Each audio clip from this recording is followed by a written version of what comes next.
പിന്നെ ഞങ്ങൾ പള്ളിയിൽ ഒന്നാം എന്താ കുഴപ്പം? ബസ് കയറിയാ എന്താ കുഴപ്പം കണ്ടില്ലേ? അത് എന്നെ പള്ളിയിൽ കയറിയാനുള്ള കുഴപ്പം. ബസ് കയറിയാ എന്താ കുഴപ്പമെന്ന് കണ്ടില്ലേ? അത് എന്നെ പള്ളിയിൽ കയറിയാനുള്ള കുഴപ്പം. അങ്ങനെയാണെങ്കിൽ ഒരുപാട് തൂക്കങ്ങളും ഒരുപാട് റെയിൽവേ ട്രാക്കുകളിൽ കുറെ ബോഡികൾ നിറയും. അതാണ് പ്രശ്നം. അതുകൊണ്ട് നേരത്തെ തന്നെ മനസ്സിലാക്കിയിട്ട് പറഞ്ഞു, വീടിന്റെ ഉള്ളിൽ ഒരു പെണ്ണ് നിസ്കരിക്കലാണ് അഭികാമ്യം. അള്ളാഹു അങ്ങനെ തന്നെ നിങ്ങൾക്ക് നിസ്കരിക്കാനുള്ള തൗഫീക്ക് തരട്ടെ. പിന്നെ ഇതുപോലുള്ള പള്ളികൾ ഉദ്ഘാടനം വരുമ്പോൾ അതിന് അകമൊക്കെ ഒന്ന് കാണാൻ വേണ്ടിയിട്ട് നിങ്ങളെ കയറ്റും. അത് എവർ ഇന്നലെയും കയറ്റി, ഇന്നും കയറ്റി, നാളെയും കയറ്റും. ഇൻഷാ അല്ലാഹ് അതൊക്കെ കണ്ട് സംതൃപ്തി അടയുക. പിന്നെ നിങ്ങളെ പള്ളിയിൽ കൊണ്ടുവരുന്ന ദിവസം അത് മരിക്കുമ്പോഴാണ്. അത് ഉടനെ എത്തിക്കാതെ അള്ളാഹു നിങ്ങൾക്ക് ആയുസ് നീട്ടി തരട്ടെ. നമ്മുടെ വിശിഷ്ടാതിഥി എത്തിയിരിക്കുകയാണ്. ലേറ്റായി വന്നാലും ലേറ്റസ്റ്റായി വരിക എന്നുണ്ടല്ലോ. അപ്പൊ അതുകൊണ്ട് വളരെ സുപ്രധാനമായ ഒരു കാര്യം കൂടി ഈ വേദിയിൽ എനിക്ക് പറയേണ്ടതുണ്ട്. അത് രാഹുൽ ഈശ്വറിനെ പോലുള്ള പുരുഷന്റെ അവകാശങ്ങൾക്ക് വേണ്ടി ശബ്ദിക്കുന്ന ഒരുപക്ഷെ ആദ്യത്തെ വ്യക്തിയാണെന്നാണ് എൻ്റെ വിശ്വാസം. സ്ത്രീ സുരക്ഷിത ഞാനും മിനിങ്ങാന്ന് എൻ്റെ പേജിൽ കുറിച്ചിട്ടു. പുരുഷന്റെ സീറ്റിൽ സ്ത്രീ ഇരുന്നാൽ പ്രശ്നമില്ല.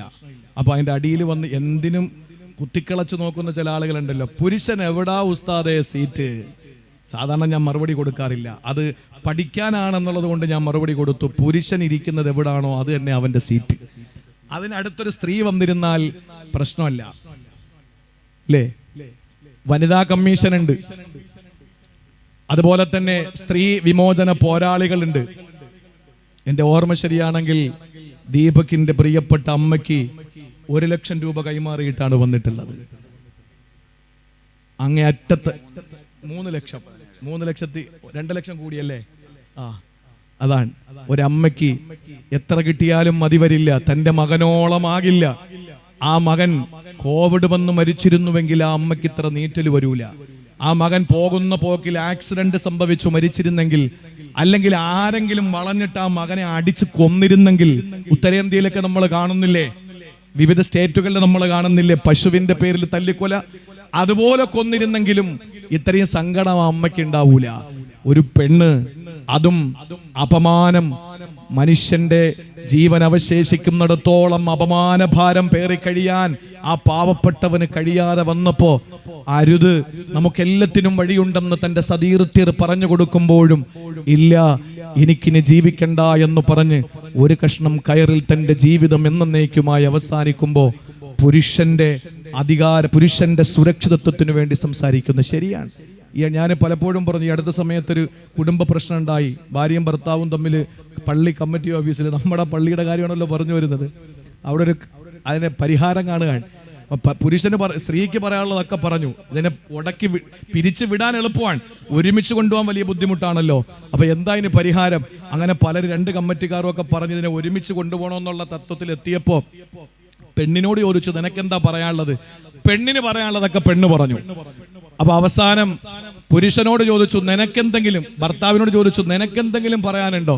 അപ്പൊ അയാള് ദയനീയമായി പറഞ്ഞ ഒരൊറ്റ കാര്യം, എനിക്ക് ഒന്നേ പറയാനുള്ളൂ, ഇവള് ഇനി എന്നെ അടിക്കാൻ പാടില്ല, ഇനി എന്നെ അടിക്കാൻ പാടില്ല, അത് മാത്രമേ എനിക്ക് പറയാനുള്ളൂ.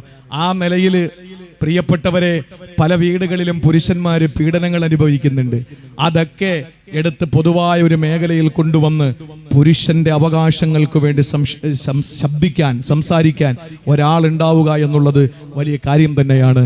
ഫാസിസത്തിനെതിരെയും അതുപോലെ സാമ്രാജ്യത്തിനെതിരെയും അദ്ദേഹത്തിന്റെ ശബ്ദം എക്കാലവും ഉണ്ടാകുമെന്നുള്ള പ്രതീക്ഷ നമുക്കുണ്ട്. എൻ്റെ പ്രിയപ്പെട്ട സഹോദരങ്ങളോട് ഞാൻ അവസാനിപ്പിച്ചുകൊണ്ട്, ഒരു 10 മിനിറ്റ് നേരത്തെ അദ്ദേഹത്തിന് സംസാരിക്കാൻ അവസരം കൊടുക്കണമല്ലോ. ഒരു 10 മിനിറ്റ് കൂടായ എൻ്റെ കോട്ട തികയും. പക്ഷെ എന്നാലും ഞാൻ അതിനുവേണ്ടി മുതിരുന്നില്ല. പറഞ്ഞു വന്ന കാര്യം ഞാൻ അവസാനിപ്പിക്കുമ്പോൾ ഒരു കാര്യം പറയാണ്. ചെറിയ പ്രായത്തിലെ നമ്മുടെ മക്കളെ പള്ളിയോട് അടുപ്പിച്ചു കൊണ്ടുവരണം. അതിന്റെ ഏറ്റവും വലിയ ഉദാഹരണമാണ് ഇബ്രാഹിം നബിയുടെ ദുആ. ഇബ്നു ഉമർ തങ്ങൾ ചെറിയ പ്രായത്തിലാകുമ്പോൾ നബി തങ്ങൾ ഒരു ചോദ്യം ചോദിച്ചു, ഒരു വിശ്വാസിയുടെ ഉദാഹരണം എന്താണ്? ഇല കൊഴിക്കാത്ത ഒരു മരം, ഏത് സമയത്തും ആ മരം ജനങ്ങൾക്ക് ഫലം കൊടുക്കുന്നുണ്ട്, അത് വിശ്വാസിയുടെ ഉദാഹരണമാണ്. അറിയുമോ നിങ്ങൾക്ക് ആ വൃക്ഷം ഏതാണെന്ന്? അബൂബക്കർ സിദ്ദീഖ് അടുത്ത് മുമ്പിലിരിപ്പുണ്ട്, ഉമർ തങ്ങൾ മുമ്പിലിരിപ്പുണ്ട്. അവർക്ക് ആർക്കും അറിയില്ല. പക്ഷേ ഉമർ തങ്ങളുടെ മകൻ അബ്ദുല്ലാഹിബിൻ ഉമർ, കൊച്ചുമറിന് ഇതറിയാം. ഉമർ തങ്ങൾ മനസ്സിൽ ഇങ്ങനെ ഉത്തരം കണ്ടെത്തി. പിന്നീട് പുറത്തിറങ്ങിയിട്ടാ പറഞ്ഞത് മോൻ വാപ്പായോട്, വാപ്പാ എനിക്കത് അറിയായിരുന്നു, ഞാൻ എന്താണോ മനസ്സിൽ കണ്ട അതാ നബിതങ്ങൾ പറഞ്ഞെന്ന് പറഞ്ഞു. അപ്പം വാപ്പ ചോദിച്ചു അഭിമാനത്തോടെ, മോനെ നിനക്കത് പറഞ്ഞൂടായിരുന്നു ആ സദസ്സിൽ വെച്ച്? വാപ്പാ തലയിരിക്കുമ്പോ വാലാടാവോ എന്ന അർത്ഥത്തിൽ പറഞ്ഞു, നിങ്ങൾ പറയാതിരിക്കുമ്പോ ഞാൻ പറഞ്ഞാൽ നിങ്ങൾക്കൊരു കുറച്ചിലാവൂലേ, അതുകൊണ്ട് മിണ്ടിയില്ല. എന്താ ഇതിന് മനസ്സിലാക്കാൻ പറ്റുന്നത്? ചെറിയ പ്രായത്തിലെ മക്കളെ പള്ളിയോട് അടുപ്പിച്ചു എന്നുള്ളതാണ്. ഈ പള്ളി നമ്മുടെ നാടിന്റെ സെക്രട്ടേറിയറ്റ് ആണ്, സമാന്തര സെക്രട്ടേറിയറ്റ് അല്ല. ജനാധിപത്യത്തിന്റെ ശ്രീകോവിലായ നമ്മുടെ നിയമസഭയും സെക്രട്ടേറിയറ്റിന്റെ കഥയല്ല പറയുന്നത്. ഈ നാടിന്റെ സെക്രട്ടേറിയറ്റ് ആണ്, ഈ നാടിന്റെ കോടതിയാണ്. എല്ലാം പള്ളിയിൽ ചെന്ന് പറ എന്ന് പറയുമ്പോൾ പള്ളിയിൽ പറഞ്ഞ പരിഹാരമാകുമെന്നതാണ്. ഞാനൊരു കാര്യം കൂടി പറയട്ടെ. ഇവിടുത്തെ പൊട്ടുതൊട്ട അമ്മയുടെ മകനും തട്ടമിട്ട ഉമ്മയുടെ മകനും കുരിശുമാലയണിഞ്ഞ മാതാവിന്റെ മകനും ഏകോദര സഹോദരങ്ങളെ പോലെ കഴിയുമ്പോൾ ആ മൂന്ന് കൂട്ടവും ഇനി അതിനപ്പുറത്ത് മതമില്ല എന്ന് പറയുന്നവനും, അതിനപ്പുറത്ത് മനുഷ്യന്റെ അപ്പുറത്ത് അയൽവാസി പട്ടിണി കിടക്കുമ്പോ വയറ് നിറച്ച് ഭക്ഷണം കഴിക്കുന്നവനെന്ന് പറഞ്ഞെടുത്ത് അയൽവാസിയായ മനുഷ്യൻ എന്ന വാക്ക് നിങ്ങൾ കണ്ടില്ല. ഇന്ന് പലരും പറയുന്നത് എന്താണെന്നറിയോ? അയൽവാസി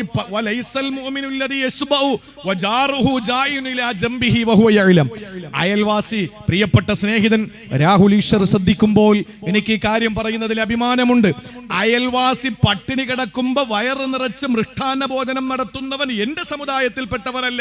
ഈ ഹദീസ് പറഞ്ഞിട്ട് പലരും പ്രസംഗിക്കാറുണ്ട്, സഹോദരങ്ങളെ അവിടെ മുസ്ലിം എന്ന് പറഞ്ഞില്ല എന്ന്, ഹിന്ദു എന്ന് പറഞ്ഞില്ല എന്ന്. ശരിയാണ്, സമ്മതിച്ചു. പക്ഷേ അങ്ങനെ പറയുന്നവരോട് ഒരു കാര്യം കൂടി പറയുന്നു, മനുഷ്യരെന്നും അവിടെ പറഞ്ഞില്ല, മനുഷ്യരെന്നും പറഞ്ഞില്ല. 40 വീടിന്റെ ചുറ്റളവ്, 4 ഭാഗത്ത് നിന്ന് 40 വീടിന്റെ ചുറ്റളവിൽ മനുഷ്യരല്ല.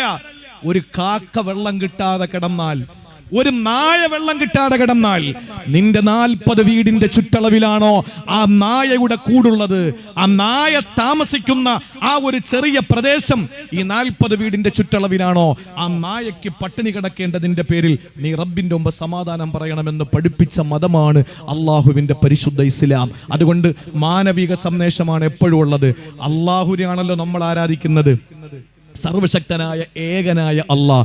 ആ അള്ളാഹുവിനെ പരിചയപ്പെടുത്തിക്കൊണ്ട് ഖുർആൻ പറഞ്ഞത് മുസൽമാന്റെ റബ്ബെന്നല്ല, അഹ്ലുസുന്നത്തിന്റെ റബ്ബെന്നല്ല, മുജാഹിദിന്റെ റബ്ബെന്നല്ല, ജമാഅത്തിന്റെ റബ്ബെന്നല്ല, മുസൽമാന്റെ റബ്ബെന്നല്ല. പിന്നെ പറഞ്ഞെന്താണ്? ഖുൽ അഊദു ബിറബ്ബിന്നാസ്. രാഹുൽ ഈശ്വർ അടക്കമുള്ള മുഴുവൻ മതവിശ്വാസികളുടെയും ലോകത്തുള്ള മതമില്ലാത്തവന്റെയും മനുഷ്യന്റെ റബ്ബ്. ഇതിനപ്പുറം എന്താ മാനവികത ലോകത്ത് പഠിപ്പിച്ചു കൊടുക്കാൻ? നമ്മൾ ഏറ്റവും കൂടുതൽ സ്നേഹിക്കുന്നത് ആരെയാണ്? നമ്മുടെ ജീവനേക്കാൾ നമ്മൾ സ്നേഹിക്കുന്നത് നബി മുഹമ്മദ് മുസ്തഫ സല്ലല്ലാഹു അലൈഹി വസല്ലമ തങ്ങളെ പറ്റി പറഞ്ഞത് സ്വലാത്ത് ചെല്ലുന്നവന്റെ പ്രവാചകനെന്നല്ല, സുന്നത്ത് ജമാഅത്തിന്റെ പ്രവാചകനെന്നല്ല, കാഫത്തൽ ലിന്നാസി, ജനങ്ങൾക്കാകമാനം നിയോഗിക്കപ്പെട്ട പ്രവാചകൻ എന്നാണ്. ഇവിടുത്തെ എല്ലാ മതവിഭാഗത്തിന്റെയും പ്രവാചകനാണ്. നമ്മൾ നെഞ്ചോട് ചേർത്ത് പിടിക്കുന്ന നമ്മുടെ പരിശുദ്ധ ഖുർആൻ, ഇടത് കയ്യിൽ ഇന്ത്യൻ ഭരണഘടനയെയും വലത് കയ്യിൽ പരിശുദ്ധ ഖുർആനെയും ചേർത്ത് വെച്ചുകൊണ്ട് രാത്രി കിടന്നുറങ്ങുന്ന ഇന്ത്യയിലെ മുസൽമാൻ, ഈ ലോകത്ത് ഒരു മുസൽമാന്റെ ഏറ്റവും വലിയ ആയുധവും പ്രമാണവും കാറ്റലോഗും അവന്റെ സർവസ്വവും അവന്റെ ഖുർആനാണ്. ആ ഖുർആനിനെ അള്ളാഹു പരിചയപ്പെടുത്തിയത് മുസ്ലിമിന് മാത്രമുള്ള വേദഗ്രന്ഥമെന്നല്ല, ഹുദൽ ലിന്നാസി, ജനങ്ങൾക്ക് സന്മാർഗം കൊടുക്കുന്നതെന്നാണ്. അവിടെയും മാനവികത. നാലാമതായി നമ്മൾ 5 നേരം തിരിഞ്ഞു നിസ്കരിക്കുന്ന പരിശുദ്ധ കഅബ, അത് ആർക്കാ? ഹാജിമാർക്കുള്ളതല്ല, ഹാജിയാർക്കുള്ളതെന്നല്ല പറഞ്ഞത്. വുളി അലിന്നാസി, ജനങ്ങൾക്ക് വേണ്ടി പണി കഴിപ്പിക്കപ്പെട്ട ഭവനമെന്നാണ്. ലോകത്തുള്ള മുഴുവൻ ജനങ്ങൾക്കും പണി കഴിപ്പിക്കപ്പെട്ട ഭവനമെന്നുള്ളതാണ്. ഇനി ഈ കുറ്റിപ്പുറത്ത് എന്നെ കേൾക്കുന്ന മുസ്ലിം ഉമ്മാന്റെ മക്കളായ നിങ്ങളോട് എനിക്ക് പറയാനുള്ളത്, കുന്തും ഖൈറ ഉമ്മ, നിങ്ങളാണ് ഏറ്റവും ഉത്തമർ. നമ്മളെപ്പറ്റി പറയുന്ന മേത്തന്മാരാണെന്നോ, മേത്തന്മാർ, മേത്തൻ എന്ന് പറഞ്ഞാൽ എന്താ? മേൽത്തരക്കാർ. അൻതുമുൽ അഅ്ലഊൻ, നിങ്ങളാണ് മേൽത്തരക്കാർ. ആ മേൽത്തരക്കാരെന്ന് പറയുന്ന നമ്മൾ, അല്ലാഹ് പറഞ്ഞത് നിങ്ങളെ മുസ്ലിങ്ങൾക്ക് വേണ്ടി നിയോഗിച്ചവരല്ല, നിങ്ങളെ സുന്നികൾക്ക് വേണ്ടി നിയോഗിച്ചവരല്ല, നിങ്ങളെ മുജാഹിദിന് വേണ്ടി നിയോഗിച്ചവരല്ല. അല്ലാഹ് പറയുന്നു കുന്തും ഖൈറ ഉമ്മത്തിൻ ഉഖ്രിജത് ലിന്നാസ്, ജനങ്ങൾക്ക് വേണ്ടി നിയോഗിക്കപ്പെട്ടവരാ. ഈ നാട് ഒരു ഹിന്ദു പട്ടിണി കിടന്നാൽ അവന്റെ ഭക്ഷണം കൊടുക്കേണ്ട ബാധ്യത നിങ്ങൾക്കുണ്ട്. ഈ പള്ളി ഞാൻ അവസാനിപ്പിച്ചുകൊണ്ട് പറയുന്നു, ഈ ഖിളർ മസ്ജിദിന്റെ ഉദ്ഘാടനം നാളെ നടക്കുമ്പോൾ, പാണക്കാട് സയ്യിദ് സാദിഖ് അലി ശിഹാബ് തങ്ങൾ ഉദ്ഘാടനം ചെയ്യുമ്പോൾ, ഈ പള്ളി ഞാനിതാ തുറന്ന് ഇതിന്റെ മുട്ടവല്ലി പറയുന്നു, പള്ളി ലോക മുസ്ലിമിന് വേണ്ടി വഖഫ് ചെയ്യുന്നു എന്ന് പറഞ്ഞു കഴിഞ്ഞാൽ ഇവിടത്തെ സെക്രട്ടേറിയറ്റ് മന്ദിരമാണ്. ഇവിടത്തെ ഹിന്ദുവിന്റെയും ക്രൈസ്തവന്റെയും പ്രശ്നങ്ങൾക്ക് പരിഹാരം അതിനകത്ത് വെച്ചാണ്. മദീനയിലേക്ക് കടന്നു വരുന്ന കണ്ണുകുടിഞ്ഞ കവളൊട്ടിയ വയറൊട്ടിയ എല്ലുന്തിയ കുറെ ആളുകൾ മുളർ ഗോത്രത്തിൽപ്പെട്ടവരാണ് ഭൂരിപക്ഷവും. അവര് നഗ്നപാതരാണ്, അവര് അരമുണ്ട് മാത്രമേ ഉടുത്തിട്ടുള്ളൂ. ആ പാവപ്പെട്ടവരുടെ വേഷവും കോലവും അവസ്ഥയും കണ്ടിട്ട് റസൂലുള്ള മിമ്പറിൽ കയറിയിട്ട് പ്രസംഗിച്ചു, നാളെ നിങ്ങൾക്ക് എന്ത് വരുന്നു എന്ന് നിങ്ങൾക്ക് അറിയൂല സഹോദര, അതുകൊണ്ട് വീട്ടിലേക്ക് പോയി നിങ്ങളുടെ കയ്യിലുള്ളത് എടുത്തുകൊണ്ട് വരൂ എന്ന് പറഞ്ഞപ്പോൾ ഓരോരുത്തരും വീട്ടിലേക്ക് പോയി. ഇത് റിപ്പോർട്ട് ചെയ്ത ജരീർ റളിയല്ലാഹു അൻഹു പറയുന്നു, ഞാൻ തൂണിന്റെ പിന്നിൽ മാറി നിന്ന് നോക്കുമ്പോൾ സ്വർണത്തിന്റെ ഒരു വലിയ കൂമ്പാരം, വെള്ളിയുടെ കൂമ്പാരം, ഗോതമ്പിന്റെ കൂമ്പാരം, ഈത്തപ്പഴത്തിന്റെ കൂമ്പാരം, വസ്ത്രത്തിന്റെ കൂമ്പാരം, ഇങ്ങനെ ഒരുപാട് കൂമ്പാരങ്ങളെ ഞാൻ കണ്ടു മസ്ജിദുൻ നബവിയിലെ. ജനങ്ങൾക്ക് റസൂലുള്ള വീതിച്ചു കൊടുത്തു. അതുകൊണ്ട് പ്രിയപ്പെട്ടവരെ, ലോകത്തുള്ള മുഴുവൻ മനുഷ്യരെയും ചേർത്ത് നിർത്തി എല്ലാ നിലയിലും ബാങ്കുലിയും ശങ്കുലിയും അതുപോലെ മണിനാഥവും എല്ലാം മനോഹരമായി കേൾക്കുന്ന മഴവിൽ മനോഹാരിതയുടെ ഈ പരിശുദ്ധമായ നാട്ടിൽ നാളെ ഉദ്ഘാടനം ചെയ്യുന്ന സൂര്യാസ്തമയത്തെ സാക്ഷ്യപ്പെടുത്തിക്കൊണ്ട് മഹാനായ സയ്യിദ് സാദിഖ് അലി ശിഹാബ് തങ്ങൾ ഉദ്ഘാടനം ചെയ്യുന്ന ആ പള്ളി നെഞ്ചോട് ചേർത്ത് ഈ നാട്ടിലെ മുഴുവൻ ജനങ്ങളും എല്ലാ രാഷ്ട്രീയ മതഭേദമന്യേ എല്ലാവരും അതിനെ പവിത്രമായി കാണണമേ. സഹോദരങ്ങളെ, നമ്മൾ പള്ളിയിലേക്ക് കയറി കഴിഞ്ഞാൽ പാലിക്കേണ്ട ചില കാര്യങ്ങളുണ്ട്. നമുക്കിന്ന് പള്ളി ഉണ്ടാക്കാൻ അറിയാം. എത്ര പള്ളികളാ അൽഹംദുലില്ലാ. ഈ രാജ്യത്തിന്റെ വിവിധ സ്റ്റേറ്റുകളിൽ ബുൾഡോസറിന്റെ മുകളിൽ പള്ളികൾ ഇരിക്കുമ്പോൾ നമ്മുടെ നാട്ടിലെ പള്ളികൾക്ക് പെയിന്റ് അടിക്കുകയും പുനർനിർമ്മാണം നടത്തുകയും പള്ളികൾക്ക് തറക്കല്ലിടുകയും ചെയ്തുകൊണ്ടിരിക്കുന്ന, ശിലയിടപ്പെട്ടുകൊണ്ടിരിക്കുന്ന സുന്ദരമായ മഴവിൽ മനോഹാരിതയുടെ സുന്ദരമായ തുരുത്താണ് കേരളം. വിവിധ സ്റ്റേറ്റുകളിൽ പള്ളികൾ, ചർച്ചുകൾ, താഴ്ന്ന ജാതിക്കാരുടെ അമ്പലങ്ങൾ JCBയുടെയും ബുൾഡോസറിന്റെയും മണ്ണുമാന്ത്രിയന്ത്രത്തിന്റെയും മുകളിൽ ഇരിക്കുകയാണ്. അത് താഴോട്ട് വരുന്നില്ല. ആ നിലയിൽ വിവിധ സ്റ്റേറ്റുകളിലുള്ള പാവപ്പെട്ട സഹോദരങ്ങൾ അവര് കഷ്ടപ്പെടുമ്പോൾ നമ്മുടെ പള്ളികളിൽ, നമ്മുടെ നാടുകളിൽ അൽഹംദുലില്ലാ പള്ളിക്ക് ശിലയിടപ്പെടുന്നു, പള്ളിയെ പുനർനിർമ്മാണം നടത്തുന്നു, നവീകരിക്കുന്നു. ആ പള്ളിയെ സഹായിക്കാൻ ആളുണ്ടാവുന്നു. ആ പള്ളിയെ എല്ലാവിധ ഗവൺമെന്റിന്റെ സപ്പോർട്ടും കൊടുത്തുകൊണ്ട് എല്ലാ പേപ്പർ വർക്കുകളും കൃത്യമായി നമുക്ക് കിട്ടുന്നു. അല്ലാതെ ആരും ഭയപ്പെടുത്തി പ്രീണിപ്പിച്ചോ അല്ലെങ്കിൽ പ്രലോഭിപ്പിച്ചോ പ്രകോപിപ്പിച്ചോ അല്ലല്ലോ ഖിദർ മസ്ജിദിന് നമ്മൾ NOC വാങ്ങിയത്. നമുക്കിവിടെ കിട്ടി. നമ്മുടെ സംസ്ഥാനത്തിന്റെ പ്രത്യേകത അതാണ്. ഈ സന്തോഷം അല്ലാഹു നമുക്ക് പരമ്പരകൾ കൂടി പകർന്നു കൊടുക്കാൻ അമ്പലവും ചർച്ചും പള്ളികളും നമ്മുടെ നാട്ടിലുണ്ടാകണം. കേരളത്തിന്റെ ചില സ്ഥലങ്ങളിലുള്ള മനോഹരമായ ചില കാഴ്ചകൾ ഞങ്ങളുടെ നാട്ടിൽ നിന്ന് തന്നെ ഒരു 10-25 കിലോമീറ്ററിന്റെ ചുറ്റളവിൽ ഒന്നിലധികം സ്ഥലങ്ങളിൽ ഹൈന്ദവ പിന്നെ ക്ഷേത്രത്തിന്റെയും അതുപോലെ തന്നെ മുസ്ലിം പള്ളിയുടെയും കമാനം ഒന്നാണ്. എന്റെ നാട്ടില് 20 കിലോമീറ്ററിന്റെ ചുറ്റളവിൽ ഇപ്പൊ ഞാൻ ഓർത്തെടുക്കുന്ന 2 സ്ഥലങ്ങളുണ്ട്. 2 സ്ഥലങ്ങൾ ഇപ്പൊ ഞാൻ ഓർത്തെടുക്കുന്ന മലയോര പ്രദേശങ്ങളിൽ. ഒരു തൂണ് പള്ളിയുടെ, ഒരു തൂണ് അമ്പലത്തിന്റെ. രണ്ടിന്റെയും കമാനം സെന്ററിൽ വന്ന് നിൽക്കുന്നു. ഒന്നില് പച്ച, ഒന്നില് പിന്നെ മറ്റൊരു കളറ്. ആ നിലയിൽ ഇങ്ങനെ ഹൈന്ദവന്റെയും മുസൽമാന്റെയും പള്ളികൾ അടുത്തുണ്ട് എന്ന് പറയത്തക്കവണ്ണം മനോഹരമായ നമ്മുടെ സംസ്ഥാനത്തിൽ പള്ളികൾക്കും അമ്പലങ്ങൾക്കും ചർച്ചകൾക്കും ശിലയിടുന്നതിനും ഉദ്ഘാടനം ചെയ്യുന്നതിനും തടസ്സങ്ങളില്ല എന്നുള്ളിടത്താണ് നമുക്ക് അല്ലാഹു തന്ന ഈ നാട്ടിൽ ജനിക്കാനും ജീവിക്കാനും, മരിക്കേണ്ടി വന്നാൽ ഇവിടെ മരിക്കാനും നമുക്ക് അല്ലാഹു തആല സൗഭാഗ്യം തരുന്ന ഏറ്റവും വലിയ അനുഗ്രഹമായി നമ്മൾ എണ്ണേണ്ടത്. അല്ലാഹു നമുക്ക് നിലനിർത്തി തന്ന് അനുഗ്രഹിക്കുമാറാവട്ടെ. സഹോദരങ്ങളെ, പള്ളിയിലേക്ക് നമ്മൾ കയറുമ്പോൾ വെറുതെ നമ്മൾ അങ്ങ് പോവുകയല്ല. ഒരു പള്ളിയെ സമീപിക്കുമ്പോൾ എൻ്റെ മുസ്ലിം സഹോദരങ്ങളോട് ഞാൻ ഒരു അരമണിക്കൂർ സംസാരിക്കുകയാണ്. പെണ്ണുങ്ങളോടല്ല, പുരുഷന്മാരോടാണ്. സ്ത്രീകൾ ഇതൊക്കെ കേൾക്കുമ്പോൾ അവര് ചിന്തിക്കും, ഞങ്ങൾക്ക് ഇതൊക്കെ കേട്ടിട്ട് എന്ത് ചെയ്യാനാ, ഞങ്ങളുടെ പള്ളിയിൽ കേട്ടണ്ടേ, ഞങ്ങളുടെ പള്ളിയിൽ കേട്ടണ്ടേ. ഞാൻ പല സ്ഥലങ്ങളിലും പറഞ്ഞു, നിങ്ങൾ വെപ്രാളം വെക്കല്ലേ, നിങ്ങൾ നമ്മളെ പള്ളിയിൽ കൊണ്ടുവരും. നിങ്ങൾ വെപ്രാളം കാണിക്കരുത്, ധൃതി വെക്കരുത്. നിങ്ങളെ പള്ളിയിൽ ഞങ്ങൾ കൊണ്ടുവരും, അതിൽ ഒരു തർക്കമില്ല. പക്ഷെ നിങ്ങൾ ധൃതി വെക്കരുത്. നിങ്ങൾ ആരെയും പെട്ടെന്ന് പള്ളിയിൽ വരേണ്ട അവസ്ഥ അല്ലാഹു വരുത്താതിരിക്കട്ടെ. ആരും ആമീൻ പറയില്ല. കാരണം എന്താ, അവർക്ക് സെക്രട്ടറി ആയെങ്കിൽ കൊള്ളാൻ ഒരു ആഗ്രഹത്തിൽ എപ്പോൾ ഉള്ളത്. പക്ഷെ ഞാൻ ചെയ്ത ദുആടെ ഉള്ളു നിങ്ങൾ അറിയാത്തത് കൊണ്ടാണ്. നിങ്ങളെ ഞങ്ങൾ പള്ളിയിൽ കൊണ്ടുവരുമെന്ന് പറഞ്ഞാൽ ചുറ്റുമൂലയിലും തഴവയിലും കുറ്റിപ്പുറത്തും പള്ളിക്കകത്ത് കൊണ്ടുവരാതെ ഏതെങ്കിലും സഹോദരിയെ ഖബർസ്ഥാനിൽ അടക്കിയിട്ടുണ്ടാ? നമ്മൾ പള്ളി കൊണ്ടുവരൂലേ? അപ്പോൾ നിങ്ങൾ ധൃതി വെക്കണ്ട, നിങ്ങൾ നമ്മളെ കൊണ്ടുവരും. നിങ്ങളെ ഇപ്പോഴൊന്നും പള്ളി കയറ്റേണ്ട അവസ്ഥ വരുത്താതിരിക്കട്ടെ പടച്ച തമ്പുരാൻ. നിങ്ങൾക്ക് ഇതിന്റെ ഒന്നും ആവശ്യമില്ല. നിങ്ങളെ അല്ലാഹു തആല നേരെ വിട്ടത്. നാളെ ഇത് വിവാദമാവുമെന്ന് എനിക്ക് നന്നായിട്ട് അറിഞ്ഞുകൊണ്ട് തന്നെ ഞാൻ പറയുന്നു, മുസ്ലിം ചെറുപ്പക്കാര് പള്ളിയിലും പോകണം, മുസ്ലിം പെണ്ണുങ്ങൾ ലേബർ റൂമിലും പോകണം. നന്നായിട്ട് എനിക്കറിയാം വിവാദം ഉണ്ടാവുമെന്ന്. ഞാൻ അറിഞ്ഞുകൊണ്ട് ബോധപൂർവ്വം തന്നെ പറയാൻ, തിരുത്തി പറയണമെന്നില്ല. മുസ്ലിമീങ്ങൾ പുരുഷന്മാര് പള്ളിയിലും പോകണം, പെണ്ണുങ്ങൾ ലേബർ റൂമിലും പോകണം. പക്ഷേ ഇതിന് മറ്റൊരർത്ഥം നിങ്ങൾ കൊടുക്കരുത്. ഞാൻ പറയുന്നത്, പുരുഷൻ ഒരു പുരുഷായി 63 വർഷക്കാലം ഖിളർ പള്ളിക്കകത്ത് ഇബാദത്തും എഴുത്തിക്കാഫിരുന്നാൽ കിട്ടുന്ന പുണ്യം നമ്മുടെ പാവപ്പെട്ട കുറ്റിപ്പുറത്തെ തഴവയിലെ ഒരു സഹോദരി തൊട്ടടുത്തുള്ള പേൽ ഹോസ്പിറ്റൽ അല്ലേ അല്ലേ അല്ലേ സ്റ്റാർ ഉണ്ട്, നിങ്ങൾക്ക് കൃത്യമായിട്ട് അറിയാൻ പറ്റുമല്ലോ. അപ്പൊ ആ ആശുപത്രിയിലെ ലേബർ റൂമിനകത്ത് പോയി ഒരു പ്രസവം കൊണ്ട് അള്ളാഹു നിങ്ങൾക്ക് തരുന്ന പ്രതിഫലം നിങ്ങളുടെ ഭർത്താവിനൊരു പുരുഷായസ് പള്ളിക്കകത്ത് ഈ ഭാഗത്തെടുത്തതിനേക്കാൾ പുണ്യമാണ്. 5 നേരം നിസ്കാരമുള്ള നല്ല സാത്വികനായ ഒരു വാപ്പ, ആ വാപ്പാടെ മോൻ വന്നിട്ട് പിന്നെ നബിതങ്ങളോട് ചോദിക്കുകയാണ്, നബിയെ ഞാൻ ആരോടാണ് എനിക്ക് ഏറ്റവും കൂടുതൽ കമ്മിറ്റ്മെന്റ്? ഉമ്മുക്ക, നിന്റെ ഉമ്മയോട്. പിന്നെ ആരോടാ നബിയെ? ഉമ്മുക്ക നിന്റെ ഉമ്മയോട്. പിന്നെ ആരാ നബിയെ? ഉമ്മുക്ക നിന്റെ ഉമ്മയോട്.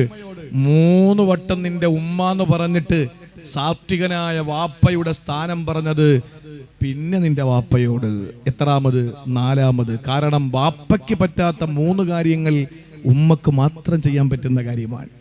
അതും നമ്മുടെ നായകൻ, ഈ നാടിന്റെ അമരക്കാരൻ എഴുതി വെച്ചു. ഗർഭം ചുമന്നത് 10 മാസം തള്ളയാ, പ്രസവിച്ച വേദന തിന്നതും അവൾ തന്നെയാ, പാലും കൊടുത്തു വളർത്തലും അവളാണേ, ഇവ 3 കാര്യം ബാപ്പയിൽ ഒഴിവാണേ. ഈ 3 കാര്യം ഏതെങ്കിലും വാപ്പാക്ക് ചെയ്യാൻ പറ്റുമോ? വാപ്പാക്ക് വേണമെങ്കിൽ ഒരു പർവ്വതം ചുമന്നുകൊണ്ട് കൊടുക്കാൻ പറ്റും. പൂ ചോദിച്ച ഭാര്യയ്ക്ക് പൂ മരം കൊണ്ട് കൊടുക്കാൻ പറ്റും ഭർത്താവിന്. പക്ഷേ 9 മാസം 10 ദിവസം ഒരു കുഞ്ഞിനെ വയറ്റിൽ ചുമക്കാൻ ഒരു വാപ്പാക്ക് പറ്റൂല. വാപ്പ വേണമെങ്കിലും നടു റോഡിൽ 100 പേരെ കുത്തിമലർത്തിയിട്ട് ധീരത തെളിയിക്കാൻ കഴിയും. അല്ലെങ്കിൽ മറ്റുള്ളവരുടെ പീഡനമേക്കുമ്പോഴും ഒരു തുള്ളി ചോര ചാലിട്ടൊഴുകുമ്പോഴും ഒരൽപ്പം പോലും മയങ്ങി വീഴാതെ തളരാതെ പിടിച്ചു നിൽക്കാൻ നിന്റെ ഭർത്താവിന് കഴിയും. പക്ഷേ പേറ്റുനോവിന്റെ കുറച്ച് വേദന ഉണ്ടല്ലോ, അത് സഹിക്കാൻ വാപ്പാക്കും പറ്റൂല. നമ്മളിട്ടൊരു പേരാണ്, ഭാര്യ പ്രസവിച്ചു. എങ്ങനെ? സുഖപ്രസവം. ചോദിച്ചു നോക്കണം, സുഖമാണോ അല്ലേന്ന്. നമ്മളിപ്പോഴും പറയുന്നത് സുഖപ്രസവം. എന്തൊരു സുഖമാണ്, ചോദിച്ചു നോക്കണം. ആ സമയത്ത് കയ്യിലെങ്ങും കിട്ടരുത്. അപ്പൊ ആ നിലയിൽ ഒരു പെണ്ണിന് പ്രസവ വേദന സഹിക്കാൻ പറ്റും. അള്ളാഹു ആ ഒരു രീതിയിൽ അവരുടെ ശരീരത്തെ അങ്ങനെ പാകപ്പെടുത്തിയിരിക്കാൻ, അത് ധീരനായ വീരനായ വില്ലാളി വീരനായ വിജിഗീഷുവായ നിന്റെ ഭർത്താവിന് കഴിയൂല. എന്തു മക്കൾക്ക് കൊടുക്കാൻ കഴിയും? മക്കൾക്ക് എന്തെങ്കിലും ഒരു സാധനം വേണമെന്ന് പറഞ്ഞാൽ ആ നിമിഷം കഴിഞ്ഞ ഏതാനും ദിവസങ്ങൾക്ക് മുമ്പ് ഒരു കുട്ടി മരിച്ചു. ആ മരിച്ച കുട്ടിയുടെ കാരണം പറയുന്നത് 3 ലക്ഷം രൂപയുടെ ബൈക്ക് വാങ്ങി കൊടുക്കാത്തതിന്റെ പേരില് സ്കൂളിൽ താൻ പുറകെ നടക്കുന്ന ഒരു പെൺകുട്ടിക്ക് 2 കോടി രൂപയുടെ വാഹനം അവളുടെ വീട്ടിലുള്ളത് കൊണ്ട് എനിക്ക് അവളെ പ്രണയിക്കണം, അതിന് എനിക്ക് 3 കോടിയുടെ വാഹനം നമ്മുടെ പോർച്ചിൽ വേണമെന്ന് പറഞ്ഞിട്ട് മാതാപിതാക്കളെ നിർബന്ധിച്ച ഒരു മോന്റെ കഥ മിനിങ്ങാന്ന് ഞാൻ അറിഞ്ഞു. അവൻ പുറകെ നടക്കുന്ന ഒരു പെണ്ണ്, അവളുടെ വീട്ടിന്റെ പോർച്ചിൽ 2 കോടി രൂപയുടെ ഒരു വണ്ടിയുണ്ട്. അപ്പൊ അവളെ അടിച്ച് വീഴ്ത്തണമെങ്കിൽ എന്തു വേണം? ഇവന് അവളെക്കാൾ സമ്പത്തുണ്ടെന്ന് തെളിയിക്കണം. അതിനും മാത്രം 3 കോടി രൂപയ്ക്കുള്ള വാഹനം വാങ്ങാൻ മാതാപിതാക്കളുടെ പിന്നാലെ നടക്കുന്ന ഒരു മകൻ, അത് വാങ്ങിക്കൊടുക്കാൻ ചിലപ്പോൾ നമ്മുടെ വാപ്പ എന്ന് പറയുന്ന വെറും കഴുതകൾക്ക് കഴിഞ്ഞേക്കാം. കാരണം മക്കളെ ആരും കേട്ടിട്ട് അങ്ങനെ നിന്നു കൊടുക്കുമ്പോഴാണല്ലോ അബദ്ധങ്ങളിലേക്ക് മക്കൾ വീണ്ടും വീണ്ടും പോവുക. അങ്ങനെ പ്രിയപ്പെട്ടവരെ, എന്തിനും കഴിയും. പക്ഷേ തന്റെ പ്രിയപ്പെട്ട മകൾക്ക് 1 തുള്ളി പാല് കൊടുക്കാൻ വാപ്പാക്ക് കഴിയോ? സ്തനപാനം നടത്താൻ ഉമ്മയ്ക്ക് മാത്രമേ കഴിയുള്ളൂ. അതുകൊണ്ടാണ് മൂന്ന് പദവി കഴിഞ്ഞിട്ട് 4ാമത്തെ പദവി പറഞ്ഞു അബൂക്ക. ഇനി നിനക്ക് നിന്റെ ഉമ്മ എന്ത് ചെയ്യും അതൊക്കെ നിന്റെ വാപ്പാക്കും ചെയ്യാൻ പറ്റും. ഈ പറഞ്ഞ 3 നിന്റെ ഉമ്മാക്ക് മാത്രമേ പറ്റുള്ളൂ.